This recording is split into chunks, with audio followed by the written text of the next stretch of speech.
Bienvenue à toutes les deux. Je dirais bienvenue sur le 6e plan de mon être, de notre être, afin que vous compreniez mieux le voyage intérieur que vous faites vers moi lorsque vous tentez de me rejoindre. Le 6e plan est celui des plans, justement, des plans de construction. C'est sur ce plan que s'agencent les idées afin d'entamer leur descente dans l'aventure de la matière dense, dans l'aventure de la danse matérielle. Laïna aussi me parle de plan. C'est une nouvelle manière d'aborder les choses? C'est l'axe que nous allons développer aujourd'hui. C'est pourquoi tu y as été préparé, sur tous les plans de ton être. Le vocabulaire va se révéler important aujourd'hui, afin de bien faire sentir la différence entre ces plans et ce que vous appelez souvent dimensions. Nous pouvons approfondir la différence entre ces deux concepts. Il est temps d'affiner le regard. Suivez-moi. Décris ce que tu vois, Foelia. Je vois un grand ascenseur, un grand tube transparent, qui traverse le cosmos et fait communiquer différents étages de ce cosmos, comme s'il s'agissait d'un bâtiment. C'est en même temps comme un grand sablier, à travers lequel s'écoulent des grains de lumière, du haut vers le bas. C'est la force de gravité qui leur permet de s'écouler ainsi, illuminant chaque étage de notre univers. Vu depuis le bas, c'est la force de gravité. Vu depuis le haut, cette force de gravité est en fait celle de la volonté de la source. Vous pouvez méditer sur ce concept et vous en imprégner. Cela comporte bien des nouvelles possibilités, même technologiques. La gravité n'est pas une force automatique, mais la conséquence de la volonté du Père Céleste. De votre point de vue, vous observez cette force comme une force d'attraction. Tentez donc aujourd'hui de la percevoir et de la ressentir comme un souffle venu tout droit du cœur de l'univers. Ce sont les objets solides qu'elle rencontre qui ralentissent temporairement sa course, son expansion. Et c'est ce résultat que vous observez et traduisez de manière limitée. Voici un nouveau voile que vous pouvez ôter, pour vous laisser traverser par une nouvelle compréhension. Ceux qui ont un cœur pour entendre entendront. Nous allons commencer de manière simple pour vous faire comprendre la notion de plan, au regard de celle des dimensions. Les dimensions sont simplement le nombre de directions dans lesquelles un être est capable de déplacer sa conscience. Il ne s'agit donc pas de mondes extérieurs, de lieux consensuels. Il s'agit essentiellement d'un mot pour qualifier vos capacités de perception, vos degrés de liberté dans le regard que vous posez sur la vie qui vous habite et l'univers qu'elle crée à tout instant. Ainsi, parler de dimension réfère à un concept intérieur et individuel.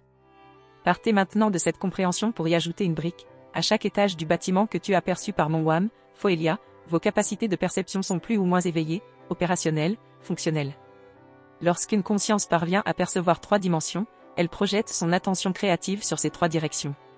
Si elle se trouve sur un plan sur lequel circulent d'autres consciences, cela donne naissance à des interactions entre ces consciences et l'ensemble de ces interactions forme un monde consensuel, un monde sur lequel on peut se rencontrer, se croiser et partager qui nous sommes avec d'autres. Ainsi, votre 3e densité est peuplée majoritairement par les êtres qui perçoivent 3 dimensions, la 4e densité est peuplée essentiellement par les êtres qui perçoivent 4 dimensions, la 5e densité est peuplée essentiellement par ceux qui perçoivent 5 dimensions, etc. Comprends-tu? Oui, parce que j'ai la chance d'avoir les images que tu m'envoies en même temps. Sinon, je crois que c'est plutôt ardu. C'est une porte que nous devons ouvrir. Ces concepts doivent trouver un vocabulaire pour être transmis. Cela est important pour pouvoir interpréter les expériences qui vont devenir de plus en plus essentielles à accomplir en vous. Vous en avez besoin pour vous hisser vers la suite de l'aventure de ce monde. Ce monde que vous appelez la Terre est justement un monde consensuel très riche, où se croisent 1000 regards et de nombreuses maturités de conscience. Vous devez comprendre la multiplicité des points de vue. Votre monde bouge. Tout comme il tourne autour du Soleil dans vos 3 dimensions de perception, il est aussi mobile autour de son axe dans les autres dimensions, qui possèdent elles aussi leur Soleil. Votre monde existe déjà dans toutes les dimensions. Vous le percevez en fonction de votre maturité. En percevez-vous 3 directions? 4? 5? Plus encore? Là est la question. Les plans, contrairement aux dimensions intérieures, sont des lieux extérieurs. Nous parlons des plans comme d'un gradient de subtilité dans la matière qui les anime, ce qui revient aussi à les décrire comme des lieux où les consciences sont plus ou moins éveillées, plus ou moins capables de transmettre la lumière qu'elles reçoivent. Il y a donc un dégradé de plan entre la source et la matière dense. Vous pouvez donc parler aussi de densité, sachant qu'il est fait référence à la quantité de lumière-conscience par unité d'espace. Quand nous parlons de lumière-conscience, comprenez qu'il s'agit d'une quantité d'information. Aujourd'hui, voici une manière de classer tout ceci, sans pour autant figer votre compréhension, qui doit être totalement flexible pour cheminer à travers tous les nouveaux concepts qui vous arrivent au rythme juste. Dites-vous que le 3e plan de votre monde, ou la 3e densité, correspond au monde consensuel que co-créent tous les êtres qui perçoivent actuellement en 3 dimensions. Il s'agit des animaux d'une part, et des humains qui ont des croyances, des jugements et des opinions arrêtées. Là où va votre regard se crée un monde. votre attention est créatrice. Là où vous l'orientez, que ce soit conscient ou non, volontaire ou non, votre énergie suit le cours de vos projections et le monde se crée. Le monde du jugement est celui qui se crée essentiellement à travers ceux qui ne perçoivent encore que 3 dimensions. C'est ainsi que vous connaissez la guerre sans fin des uns contre les autres, parce que le réflexe propre à cette maturité de conscience est de diviser le monde. Dites-vous que le 4e plan de votre monde, ou 4e densité, est un plan co-créé par tous ceux qui ont appris à suspendre leur jugement, à ne rien croire. Ce plan est totalement invisible pour les consciences à 3 dimensions. Pourtant, les êtres qui évoluent sur ce plan-là cohabitent avec les premiers, font partie des mêmes familles, exercent les mêmes métiers. C'est étonnant de le voir sous cet angle, Athéna. Merci. Je prends cet axe de vue car il contient de nombreuses ramifications et permet de traiter plusieurs aspects à la fois. Dites-vous maintenant que le 5e plan de votre monde existe déjà et est porté par les êtres qui s'y meuvent. Ils sont ces êtres qui créent le nouveau avec en leur cœur la volonté d'harmonie et de beau. Les êtres à 3 dimensions de conscience voient bien que le nouveau jaillit de leurs frères et sœurs à 5 dimensions, mais ne comprennent pas d'où provient ce nouveau. Ils se disent, ce sont des créateurs, des artistes, quand tout va bien. Lorsque le nouveau fait peur, ils se disent, ce sont de dangereux illuminés. Bien sûr, puisque le nouveau menace l'ancienne façon de faire qui consiste à croire ce que d'autres disent, à séparer entre bien et mal, à juger, soi-même et les autres. Quand on découvre qu'on peut bouger en 5 dimensions, ces réflexes s'estompent et paraissent infantiles. Cela ne se fait pas d'un coup, bien entendu. Se mouvoir en 5 dimensions, percevoir en 5 dimensions, s'expérimente par bribes. Lorsque vous avez inventé l'avion, les premiers vols faisaient quelques mètres, puis quelques kilomètres. Pouvoir voler toute la journée est une prouesse qui ne vous est pas encore demandée en ces temps. Seulement pouvoir décoller de quelques mètres est une expérience initiatique fondatrice, parce que vous faites ainsi une incursion dans une nouvelle dimension et ne pouvez plus nier son existence.